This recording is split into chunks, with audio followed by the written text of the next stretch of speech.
Assalamualaikum warahmatullahi wabarakatuh. Bismillahirrahmanirrahim. Alhamdulillahi wassalatu wassalamu ala sayyidina Muhammadin wa ala alihi wa sahbihi ajma'in, amma ba'du.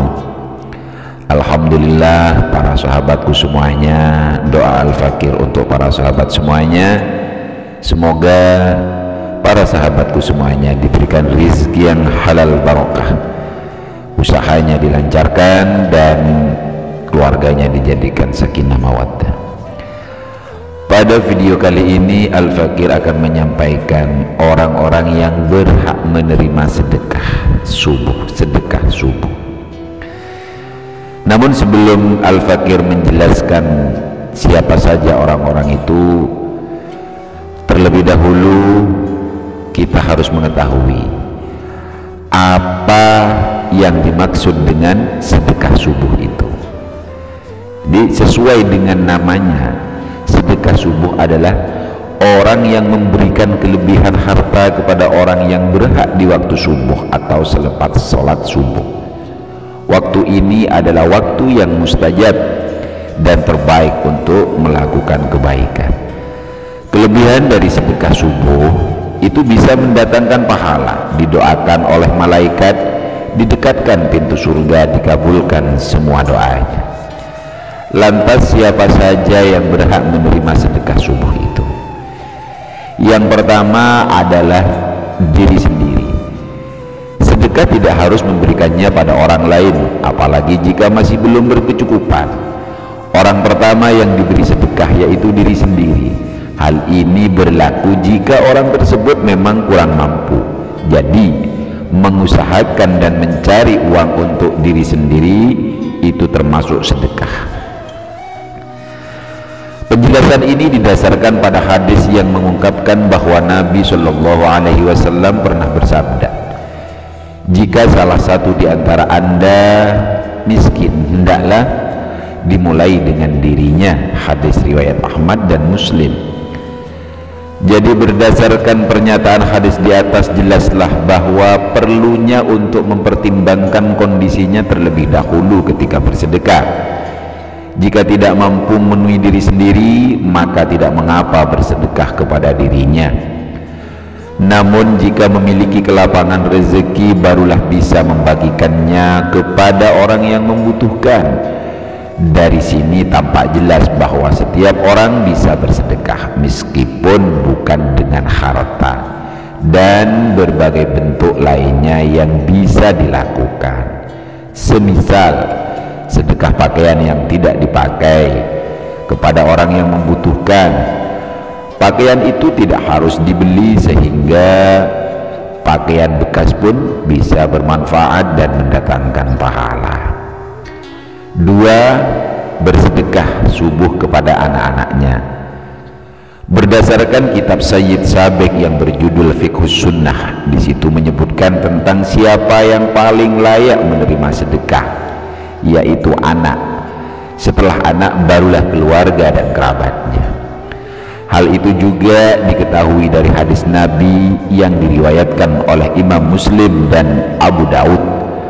Dikatakan bahwa Nabi Shallallahu Alaihi Wasallam bersabda, cukup besar dosa seseorang jika dia menyia-nyiakan tanggungannya. Dalam hal ini tanggungan setiap orang tua adalah anak yang perlu untuk dicukupi, namun juga sudah cukup, barulah bisa ke orang lain. Sedekah subuh yang ketiga kepada keluarga. Orang yang layak menerima sedekah subuh selanjutnya adalah keluarga. Keluarga ini perlu diutamakan terlebih dahulu sebelum memberikan sedekah kepada orang lain. Hal ini karena keluarga merupakan orang yang paling dekat dengan kita. Jadi lebih baik untuk memberikannya kepada orang paling dekat, baru kemudian ke orang-orang lain. Sedekah kepada keluarga termasuk ada nafkah yang harus dipenuhi. Anda perlu tahu bahwa memberi nafkah kepada istri sampai dengan orang tua termasuk dalam kategori sedekah. Sedekah subuh yang keempat diberikan kepada kerabat. Tidak hanya keluarga, orang yang berhak menerima sedekah subuh selanjutnya adalah kerabat. Kerabat adalah orang yang memiliki ikatan darah seperti sepupu, tante, om, sampai dengan kerabat jauh. Sedekah subuh dapat diberikan kepada mereka setelah mencukupi kebutuhan diri sendiri dan keluarga.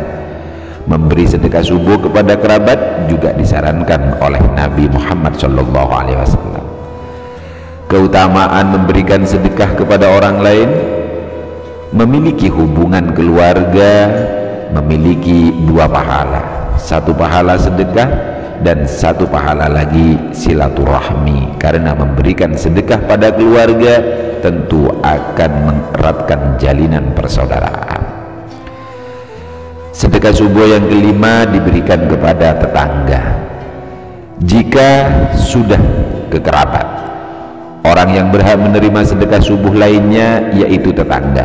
Tengoklah ke kanan dan ke kiri, ke depan dan ke belakang rumah kita, apakah masih ada yang kurang mampu? Jika iya, lebih baik untuk bersedekah kepada tetangga. Hubungan tetangga perlu dijaga dengan baik dan harus menghormatinya. Oleh sebab itu, sedekah adalah salah satu bentuk menghormati dan menyayangi tetangga. Kemudian sedekah subuh yang keenam diberikan kepada orang yang betul-betul membutuhkan. Orang yang berhak menerima sedekah subuh yang terakhir adalah orang-orang yang membutuhkan. Ada banyak kategori orang yang membutuhkan. Beberapa di antaranya adalah fakir miskin, anak yatim, musafir, du'afa, janda, ataupun duda. Dengan kita bersedekah kepada orang yang tepat, itu akan mendatangkan pahala dan lebih dekatkan diri kepada Allah. Jadi kita harus bisa memilih dan memilah siapa yang akan diberikan. Kalau kita yang bersedekah ini orangnya tidak mampu, ya cukup diberikan kepada diri sendiri. Itulah beberapa orang yang berhak menerima sedekah subuh. Mudah-mudahan ini bermanfaat untuk kita semuanya. Ihdinas siratal mustaqim. Assalamualaikum warahmatullahi wabarakatuh.